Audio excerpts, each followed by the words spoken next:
A common question I get regarding BFF Income Share Funding is, what makes you so confident that your product is halal? In this video, I'll attempt to answer this question.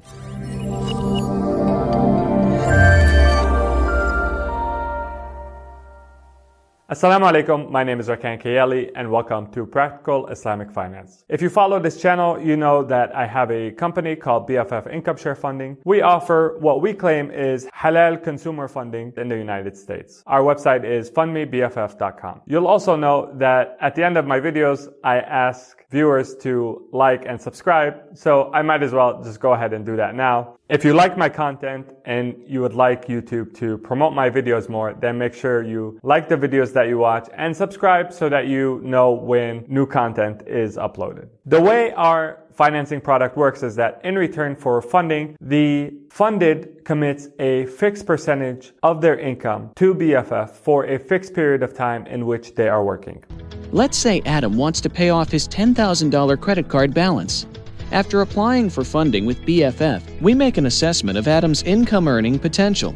Depending on our assessment, we decide to offer Adam the $10,000 he asked for in return for a fixed percentage of his future income for a fixed number of weeks in which he is working. During these fixed number of working weeks, Adam shares with BFF the percentage of his income we agreed upon at the time of funding. Whether Adam's income goes up or down during this period does not affect the percentage of his income he must share with us. So why is this better for Adam than interest-bearing debt? Put simply, because Adam's payments to BFF are designed to stay affordable.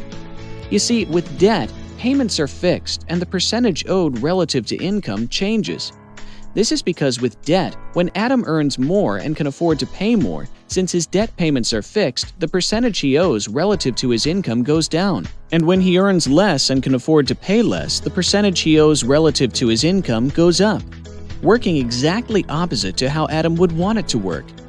On the other hand, with BFF's income sharing model, the percentage of income owed is fixed and the payment amount changes. When Adam's income goes up and he can afford to pay more, the dollar amount of his payments rise, but when Adam's income goes down and he can't afford to pay as much, the dollar amount of his payments go down correspondingly. This is a much more ideal dynamic for Adam.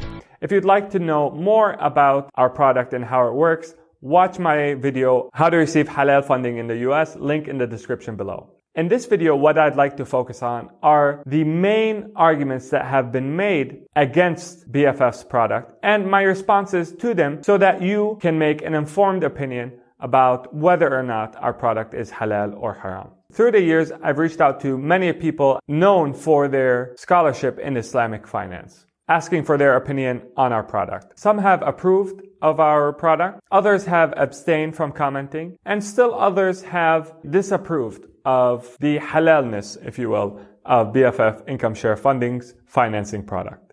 Now, if I was going to summarize all of the objections that I've heard, they would be, number one, that our product involves riba. For those who don't know what riba is, watch my video, Islam's View on Debt and Interest. In a nutshell, there are two types of riba. There's riba al-fadl, which relates to barter transactions, and barter transactions are by definition cashless transactions. And since obviously our financing product involves cash, riba al-fadl is not in play here. The other type of riba is riba al-nasi'a. Riba al-nasi'a relates to loans. The most common, widely accepted method for identifying riba al-nasi'a is summarized in the rule that says every loan in which the lender is contractually guaranteed to benefit from the loan involves riba. So based on this rule, there are two requirements for something to be said to involve riba al-nasi'a. The first is the existence of a loan. A loan is an amount of money that you give to someone and you require to return to you after a period of time. In our product, is there a loan of any sort? No, there isn't.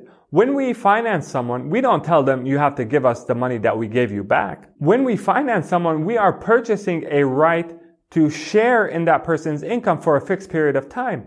It's very possible that that person returns less than the amount we gave them and they're still not in default. It's possible that we give someone an amount of money and they become disabled and their payments cease entirely. So in no way is this a loan. The second requirement for riba al-nasi'a to be in play is that the lender has to have a contractual right to benefit from the loan they give. In the case of our investment, there is no contractual guarantee of profit for the financier.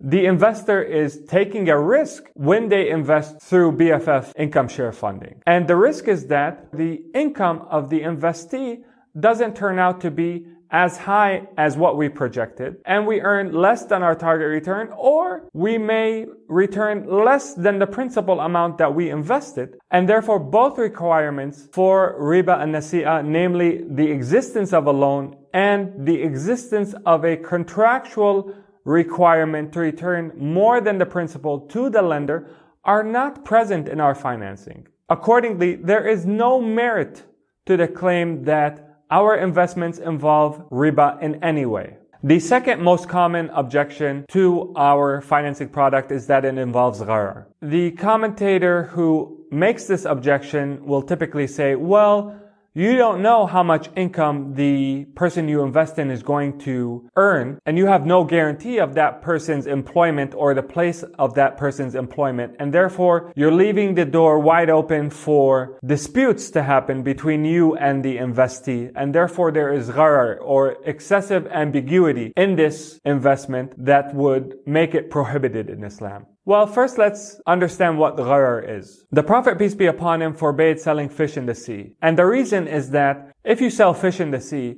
you don't know what type of fish are in that sea. You have not weighed the fish in the sea. You don't know how many fish there are in the sea. So you don't know what it is exactly that you are buying. So the object of sale has not been properly defined. You're leaving the door open for dispute by not defining the object of sale properly. So gharar relates to not properly defining the object of sale. It has nothing to do with defining the benefit that the purchaser gets from the object of sale. So for instance, regarding the fish, I may purchase the fish and I may never consume that fish, and it just goes bad and it rots and then I throw it away. On the other hand, I may consume the fish and gain nutrition from it and benefit from the fish that I bought. This does not have to be defined in the contract when I purchase the fish. If the benefit to the purchaser is not known prior to the purchase, this doesn't mean that it involves gharar. Gharar, as I mentioned, relates to defining the object of sale. If it's not properly defined, then that involves gharar. The same is true with investments. With investments, typically the benefit that you get from your investment is defined by the amount of cash that that investment generates for you. This cannot be known prior to the investment. With BFF's funding, we very precisely define what it is that we are buying. We are buying a fixed percentage of a person's income for a fixed period of time. That is known at the time of purchase. The object of sale is very precisely defined. It is true that the results that we ultimately get from our investments are not known ahead of time. That is true. But that's the case with any investment. And yes, it's true that when you make an investment, if there are more than one person involved, that if the investment doesn't perform as is expected, that this may cause conflict or disagreement between people. This is true. But prohibiting any investment because the results of that investment to the investor are not known ahead of time would make virtually any investment haram. So the commentators who say that our investment involves gharar because the investor doesn't know how much cash their investment is ultimately going to generate for them are simply confused regarding what gharar actually means. The third objection I hear to BFF's funding product is that there is no relation between the investment that is made and the income that is generated that the investor has a share in. So they'll say, okay, if you're funding someone and they're using that funding to buy a car, and then you're sharing in that person's income, well, the car that they purchased didn't cause the income that you're sharing in. And so what gives you the right to share in that income?